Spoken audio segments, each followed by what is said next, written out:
පින්නතුනේ අද මේ උතුම් ධර්ම දේශනාවේ මාතෘකාව හැටියට මම යොදා ගන්න කල්පනා කළේ අපේ ත්‍රිපිටකයේ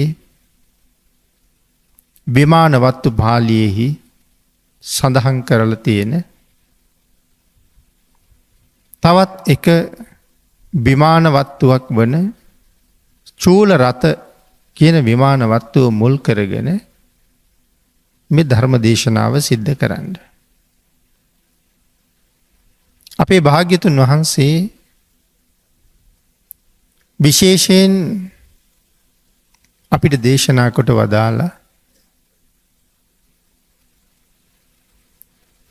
මේ ලෝකේ ඉපදුණු යම් කෙනෙක් ඕනෑම මොහොතක මරණයට පත් වෙන්න නියමිතයි.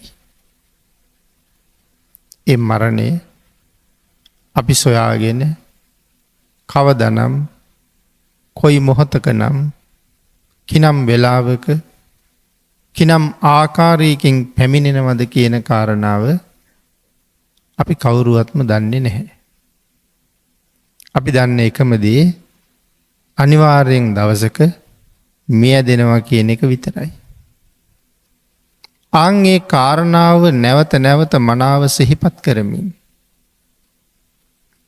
ඉපදුන හැම කෙනෙක්ම මේ මරණය කියන ධර්මතාවයට සූදානම් විය යුතුයි. ජීවත් වෙනවා කියලා කියන්නේ මරණයට සූදානම් වීමක් තමයි. මරණයට එච්චරම සූදානම් වෙන්න දෙයක් තියෙනවද?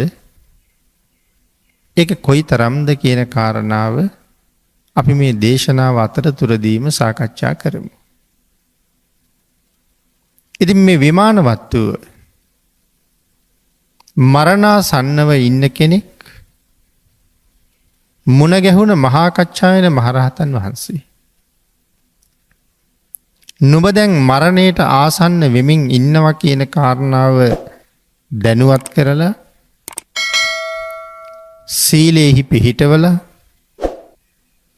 ඒ පුද්ගලයා තුළින් මාස 4ක් වගේ සුළු කාලයක් තුළ මහා කුසල් කරවලා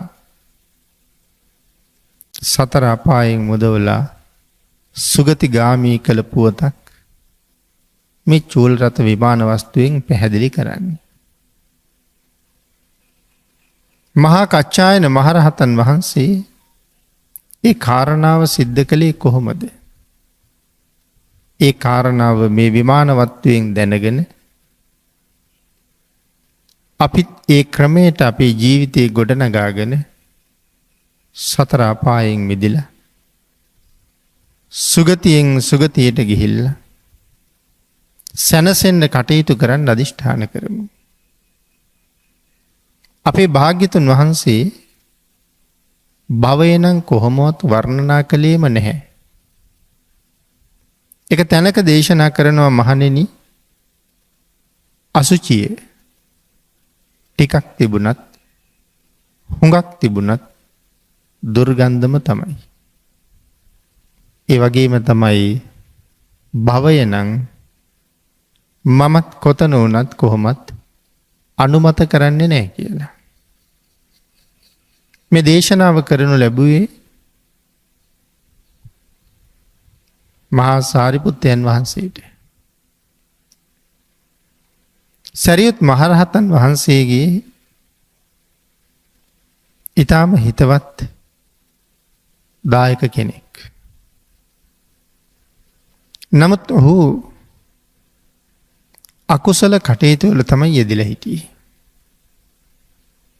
සරියුත් මහරහතන් වහන්සේට ආරංචි වුණා. රජයේ උසස් නිලයක් දරන ඔහු මහ ජනතාව ඊටාම පීඩාවට පත් කරමින් මහජන සන්තක මිල මුදල් බදු මුදල් හැටියට මහරජුරවන්ටත් වංචා කරමින් උපයලා රාජ භාණ්ඩාගාරයට ඊටාම සුළු ප්‍රමාණයක් යොමු කරලා ඊටු සියල්ලම තමන්ගේ ප්‍රයෝජනයට අරගන්නවා. රජුරු කියන්නේ උදාහරණයක් හැටියට සඳහන් කළොත් බදු මුදලක් හැටියට ජනතාවගෙන් ගන්න කියන්නේ 10%ක් විතර. එතකොට 90ක්ම ජනතාවට ඉතුරුයි. ඒ නිසා මිනිස්සුන්ට ඒ මුදල අඩු වුණා කියලා නොදැනෙන්න ඕන කියන එක තමයි රජ්ජුරුවන්ගේ පරමාර්ථය. නමුත් මේ අමාත්‍යවරයා ඈත පිටිසර ගම්දනව් වලට ගියහම 90ක් විතර බදු ගන්නවා. මිනිස්සුන්ට ඉතුරු වෙන්නේ 10ක් විතර. මිනිස්සු හඬා වැළපෙනවා එහෙම වුණහම අපි කොහොමද මේ දරුමල්ලොත් එක කාලා බීලා ජීවත් වෙන්නේ කියලා. මේ ඇමතිවරයා කියනවා මට කරන්න දෙයක් නැහැ. ඒක රජ්ජුරුවන්ට කියන්න. මේ පිටිසර මිනිස්සු කවදාවත් රජ්ජුරුවන්ට ඕවා කියන්න යන්නේ නැහැ. මම ක්‍රියාත්මක කරන්නේ රාජ ආඥාවයි කියලා ඔහු කියනවා. ඉතින් 10ක් තමයි භාණ්ඩාගාරයට යන්නේ. ඊටු සියල්ලම ඔහු සන්තකයි. ඉතින් මේ කතාව දැනගන්න ලැබෙනවා සරියුත් මහරහතන් වහන්සේට එක්තරා භික්ෂුන් වහන්සේ නමකගේ. ධර්මචාරිකාවේ වඩින ගමන් ඉන්නේ. ඒ ගමන නතර කරලා මොහු හොයාගෙන එනවා. ඈතින් උන්වහන්සේ වඩිනවා දැක්කහම මේ පුද්ගලයා පෙර ගමන් කරලා උන්වහන්සේට කියනවා ස්වාමීනි දන් වළඳන වෙලාව තමයි එළඹිලා තියෙන්නේ. දාන වෙලාව එනකන් දාන වළඳනකන් කිරි ටිකක් වළඳමුද කියලා ඇහුවා. සාරිපුත්තයන් වහන්සේ සඳහන් කළා මං දන් වළඳලා ඉන්නේ අද. දැන් ආහාරය පවාරණය කරලා ඉන්නේ. ආයි හෙට වෙනකන් මුකුත් වළඳන්නේ නැහැ. එහෙනම් මට දානි අවශ්‍ය නැහැ. නුඹ මොනවා හරි අනුභව කරලා මම මුණ ගැහෙන්න එන්න මම ආවේ නුඹ මුණ ගැහෙන්නයි කියලා සඳහන් කළා. ඔහුත් ආහාර අනුභව කරලා ළඟ තිබිච්ච වන ලැබ ළඟ සාරිපුත්තයන් වහන්සේ ගහක් මුල වැඩ ඉන්නවා. එතෙන්ට ගමන් කරලා වන්දනා කරලා ටික වෙලාවක් කතා බහ කරලා ළඟින් වාඩි වුණා. සාරිපුත්තයන් වහන්සේ ආගිය තොරතුරු අහලා මේ දවස්වල මොනවද ජීවිකා වෘත්තිය කියලා ඇහුවා.